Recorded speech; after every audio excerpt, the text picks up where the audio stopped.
All right. So welcome to Real Estate Nuggets. I'm Brian Yampolsky. I'm a mortgage broker. This is the third time. We're going to get it right this time. And I interview real estate agents to find out what they've done to achieve their level of success. And today, Cathy Swann's talking with us. She's been a friend of mine for years.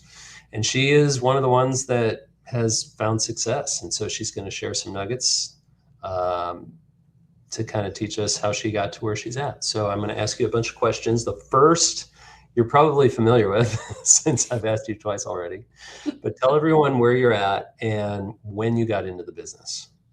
Awesome. So I am an agent with eXp Realty. I originally got into the business in 1998. I've worked for a few different companies along the way. I have been a designated broker, and now I am back to agenting as opposed to brokering. Do you remember when you first got licensed? I What do. what motivated you to say, I want to be a real estate agent?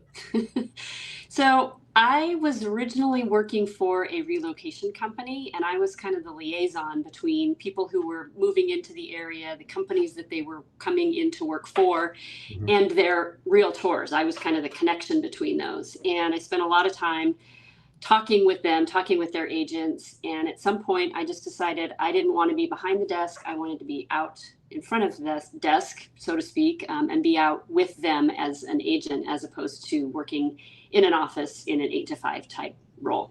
Was it really easy and no challenges at all? Or Super easy. It was absolutely no challenges at all. okay, so go Yeah, back no, to, not exactly. I know you told me that it was 1998 when you started, right? It was. So go back to that year and think about your first year in real estate. What do you remember as being one of the biggest obstacles, like the hardest thing about getting started in real estate? The hardest thing about getting started was finding the business. I mean, I knew I could learn how to do the business. I could learn how to do transactions. I could understand the contracts and the forms, but I don't think anybody really understands that the hardest part, especially for a new agent, is actually finding people who want you to do that on their behalf. And that was definitely the hardest part as a new agent. My husband used to call me the best volunteer realtor that he had ever met. I think he meant that with a lot of love. I'm sure he did, with all the love in his heart. Mm. All right, different question. I'm not going to ask you the same one as before. This one's different. If you could if you could wave a magic wand and change one thing about real estate, what would it be? What absolutely drives you crazy about it? Oh gosh. I think, can I say two things? Hmm. So I want everybody to care as much as I do. I want the agents on the other side of the deal to care. I want, in the unfortunate situations where I have to work with a lender other than you, I want the lender to care. I want the people in the transaction to care about it as much as I do and realize that we're all trying to achieve the same goal. And it doesn't always seem like that. So that would be one. And then the other would be, I think, just the level of education and professionalism as an average out there in the industry. I would love for that to be a little notch higher. Your first answer, wanting everyone to care as much as you do, it's like you're reading my mind. I'm I have a buyer right now who, I'm like, I need A, B, and C from you. And he says, well, it's going to be really hard to get that. I'm going out of town. And, you That's know, not my buyer, is it? no, no. But I called his agent and she's like, no, that's not acceptable. Like he needs to do this. I'm like, I know you need to go home and tell him. Um, Help it me out is, here. it is frustrating when you feel like you're the only one that gives a damn. Yeah, for sure. All right, that's a good answer. That's a first. I haven't heard that one. Next question. Can you give me an example of a negotiating tactic that you've used in the past that surprised even you?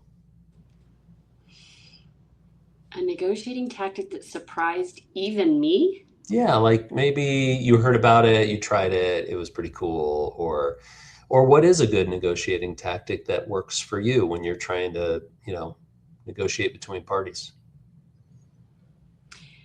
And maybe the word tactic isn't great. Maybe it just needs to be a negotiating skill.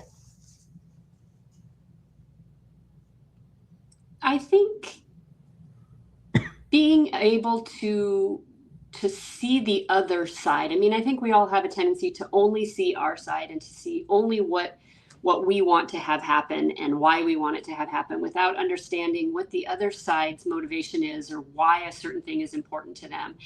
And when you can get to the bottom of that, the understanding the why behind whatever the heck they're pushing for or pushing against, then it becomes a lot easier to figure out what the solution is. Can you give me an example of when you actually were able to do that? I mean, I can give a real live example of somebody who's pushing for some discounts. Discounts on the purchase price? Discounts on anything, purchase price, on commissions, on everything. And ultimately, you know, they're worried about paying too much and not getting their value's worth. Right.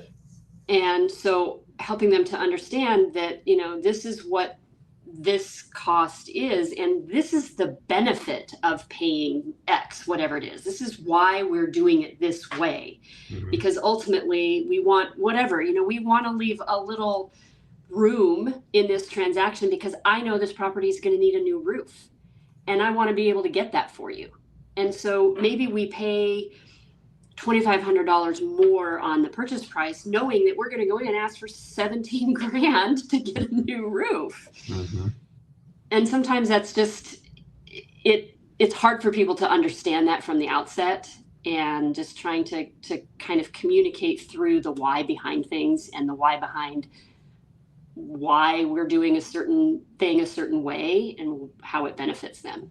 Okay. And ultimately gets to the end goal that they're looking for. Yeah.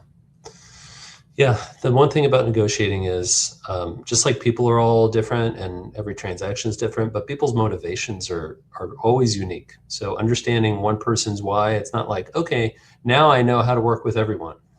It's different with every person. Yeah, no, it's kind of like kids, you know, you think you get it down and then the next one, the rule book is completely different. Yeah. Okay, that's good. So obviously we're going to talk about, you know, success and stuff like that, but we also want to talk about failure. And so if you think about your years in the business, what's one of your biggest failures and how did you recover from it?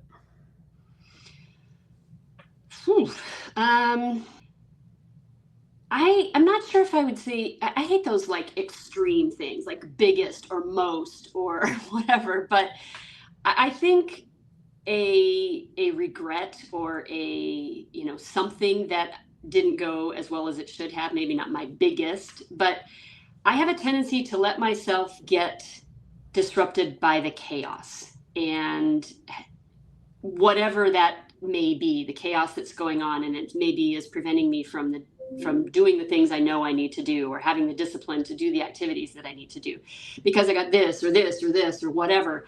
And so there were a couple of years where my production was nowhere near what I had hoped that it would be or the goals that I had set. And when I really looked back on it, I mean, the only reason was I allowed myself to be distracted by all this other stuff that was going on, whether it was personally or with my family or whatever. And it just took me off course. And I think what's an example of something that distracted you?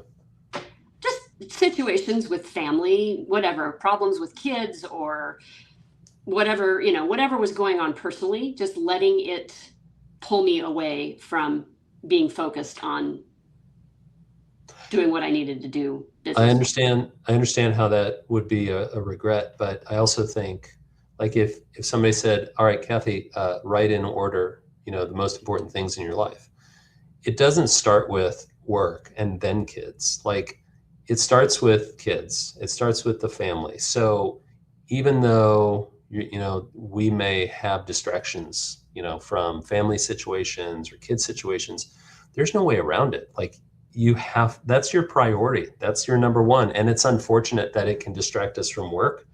But I think if you were the kind of person that ignored your kid or ignored your family.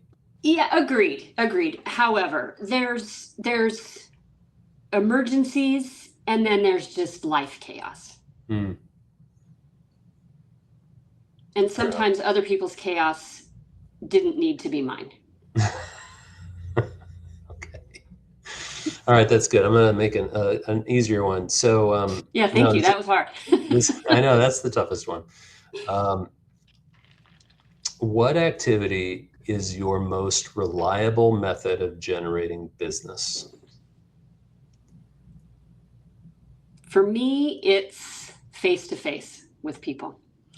It's being face to face. It's building those relationships. It's taking a little bit of extra time to do something special or nice for people um, over time. And not just like, well, I'm going to do this and then I'll get this or I'll get a referral, but it's over time and consistently just showing up for people and being present for them and being attuned to what's going on in their lives and acknowledging those things, whatever they may be, whether it's a special event or something that's not so great.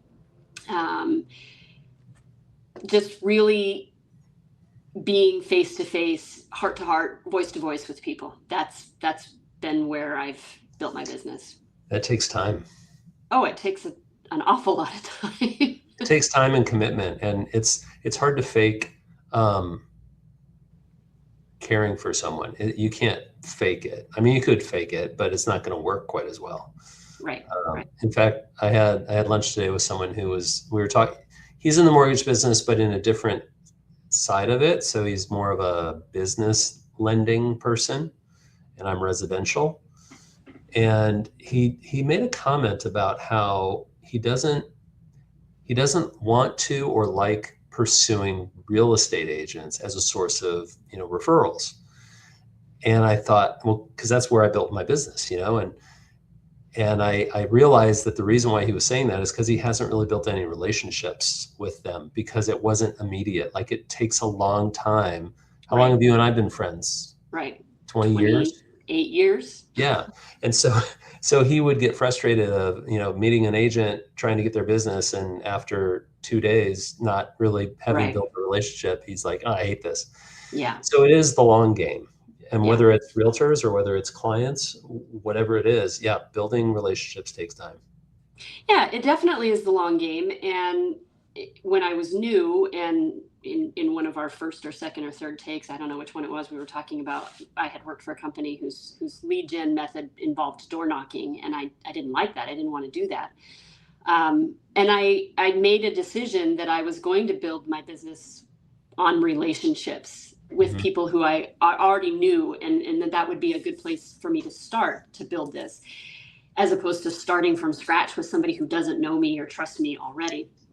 And it did take longer. It took a lot longer for me to build a solid business by doing it that way, but I felt like it was more me. It was more authentic. It was much more fun than knocking on doors or calling for sale by owners or expired listings or whatever. That just didn't fit for me. And I had agents in my office that did that stuff and did it really, really well. It just didn't fit me. Yeah, you're not a salesperson, but you're in real estate. Right. Yeah. But I am very, very good at relationships. So, okay, we talked about how it takes time to build relationships, but I think it's also the kind of business when you build it, it lasts the longest. So, it's almost like, I don't know, is it like getting in shape? Like it doesn't happen overnight, but if you make commitments to the activities that you need to build whatever you're trying to build, whether it's health or physique or what have you, it takes time. But once you get there, it doesn't disappear overnight. Like you have to really sabotage yourself to lose that, which some of us do. But yeah, that's a good answer. I like your answer. Yeah, I mean, this week alone, I've seen and had time to visit with 2 different clients who both I've known since my kids were in car seats. I mean, one of them was a buyer when I had 2 kids in car seats, and they knew my kids, from that time. Another one was like the first or second year I was in business, was a walk-in, believe it or not, but they're still clients. Yeah. And we still have relationships, and the business that has come from those relationships is the best. All right. So I think I met you when we were both in coaching, right? Yes. In that other company. Yeah, that's right. So I want to ask you, if somebody has never been in business coaching and they asked you, what was your experience like when you hired a business coach? How would you describe it? For me, at the time, when I first hired a coach, I had young kids at home. I wasn't striving to be the top agent. I wasn't striving to win awards. I was striving to make a good living and have some semblance of balance in my life. Mm-hmm. And at the time, my coach knew that and that was my priority, and my coach was able to help me do that. Um, to try to do it on my own, I think it was just overwhelming, and I didn't know what to do and what to give up and how to maximize whatever time and resources I had.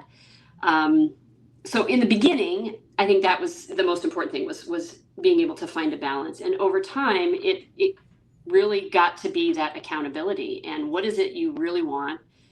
Why do you want it? And what are you willing to do to get it? And I'm going to show up every couple of weeks and hold your feet to the fire. How And long have you been in coaching now? since 2004, I think. So 22 years. Yeah.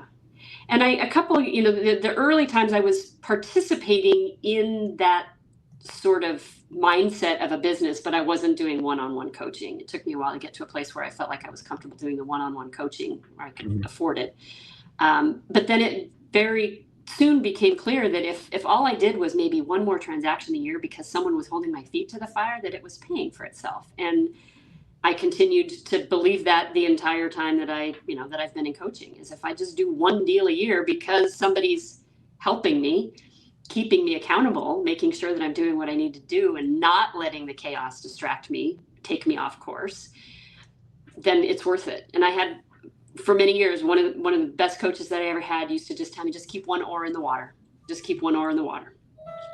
And I still think about that. Okay, maybe can't do everything I thought I was going to do, but can I just keep one oar in the water? Yeah. So if people ask you, why are you still in coaching? Your answer is? It's worth it. It's definitely worth it. It keeps me focused. It's not like if you think about any kind of coaching, like let's say it's, basketball coach or whatever, it's not like they teach you the game and now you know how to play. And so no player ever gets to a point where they're like, okay, I don't need a coach anymore. I know exactly what to do. I think that any profession can do better and grow more with an outside influence, a coach. In fact, I don't know of any athlete who gets to a point where they don't need a coach anymore. So yeah, I think it's worth it. I think it can help you, as you said, get to a place of balance and a more enjoyable work and life, combo, or it can help you grow your business if that's your goal. Yeah, I think it's been 17 years for me that I've been in coaching. I don't think I'll ever stop because it works. Right. And in all transparency, I don't know, you could probably edit this part out, whatever. At the moment, I am not doing one-on-one coaching, but I will. I'll be back to it. I'll be back to it by the end of this year. Sure. Cool. Okay. Next question. You're doing great, by the way. I know, I know that you're focused on the experience that your clients have with you. That's very important to you. So can you give me an example of something that you do specifically to create a really great experience for your client? You don't just hope that they're happy, right? No, absolutely not. I think from the very beginning, you need to lay out each other's expectations from the experience, and so for a buyer, for example, when we start, what does this look like for you in a perfect world? What would this look like for you? What have you heard about this process? What experiences have you had in the past? What's important to you? And then periodically checking in along the way. Hey, how are we doing? You said this was really important to you. Are we doing that okay? Do you have any questions? Can we improve on anything? But we got to keep checking ourselves against what those expectations were in the beginning to make sure they're being met. Or maybe the expectations have changed. And do we need to change our direction or our path a little bit? But I think that's a big thing. And it again goes back to people feeling heard and seen and understood. And that's pretty rare, I think, in our world today. That's a really good point, because I think that if you or I or anyone puts let's say, systems in place to create a really good experience for the client, we might have a tendency to think, all right, we've done all this work, we've got all these systems, everything's going to be great. But without checking in periodically, Right. maybe it's And not. it's not. And sometimes there are things that happen between the system, Yeah. right? Yeah. Like, I'll give you an example. A client right now that is in the process, and right now is kind of a lull. Like, there's not a lot happening. We're just kind of waiting to get to the finish line, sort of. So there wasn't a specific reason for me to be reaching out to them this day. It was last Mhm. week. And I was like, hey, just want to check in. I don't really need anything, but I want to see if you have any questions and see how you guys are doing. And as it turned out, their son had just broken his arm. Ah, And I wouldn't have known that. But had I needed something and I went in just to ask them questions or whatever, they might have been delayed, or it wasn't going to be a top priority for them right there because they were in the emergency room. So I just ran and grabbed a gift card for Baskin Robbins and dropped it in the mail. I was like, hey, we know this affects the whole family. Here's ice cream for everybody. Hope it makes you feel better. And that's not part of the system, yeah, but it's part of creating an experience. that's great. I love that. Thank you. I broke my arm once. I'll send you an ice cream gift card. Thank you. Thank you. Perfect. All right. We have three questions left. Third one from the end is, what's the most important lesson that you've learned in real estate? to trust my gut. What do you mean? And if it doesn't feel like it's a good fit, if I feel like I'm not measuring up, if I feel like they don't trust me or they don't value me, I'm going to not have a good experience, and likely neither are they. And the longer I push against that gut feeling, the worse it gets. And coming back into this side of it after dealing with some really, really difficult people and situations from the broker side, that just reinforced that. Like, Yeah. I need to just trust my gut from the beginning, and let things go sooner if they need to be let go. Yeah. That's easier said than done.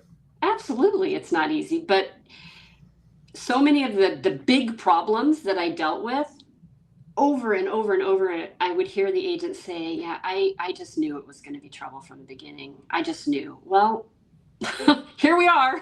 Here we are in an ethics complaint or a lawsuit or whatever, and you just knew it was going to be trouble. And so that really just reinforced that for me, that our gut is a pretty good judge of whether or not the situation is going to work out very well. All right. I like that. That's good. Next question.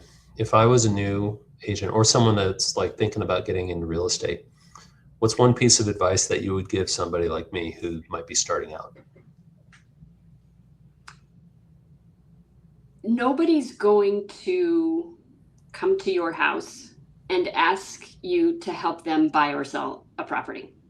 You have to be out with people. You have to be talking to people. You have to engage with people. So whether it's joining a club or a service organization or being involved in your church, or go do something that you like doing with other people, engage with other people. And ultimately, again, back to the long game, that's going to be where you build your business. And you can't do that when you're just sitting at home wondering what to do. Somebody called it TTP. Talk to people. Talk to people. There you go.